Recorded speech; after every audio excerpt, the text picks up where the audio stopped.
Okay. So, kani si Bethlehem nagbayad siya. So, nagbayad sa September 29. 100. Okay. So, ang buhaton ani, pangitaonan mo siya. First is, mo na siya 160, no? Okay.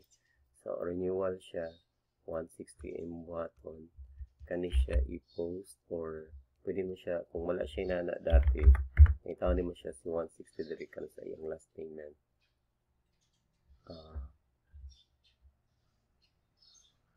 Okay. Last na siya nagbago na. Then, nag-update naman siya siyang payment. So, i-copy lang din mo na siya. Then, batahan na siya alis na siya renewal September. Okay. Then, mauna. Pagkatapos, i-paste. Okay. Then, kaniyang payment diri, paki-paste po ni siya. Okay. 100. Now, ang naitabo, okay, kulang ni siya 9. So, butahan na siya kulang 9. Okay, tawagan lang ni siya para ma-update niya ang kulang 9.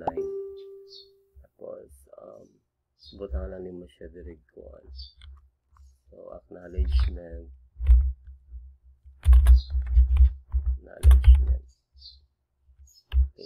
Payment acknowledgement. Okay.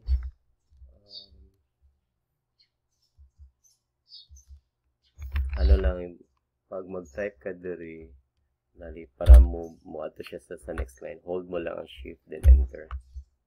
Hold shift, then enter, ha. Then, paste to siya. Ana. Tapos, tawagin lang siya sa kulang. Then, sabihin mo, nilay na po tayo.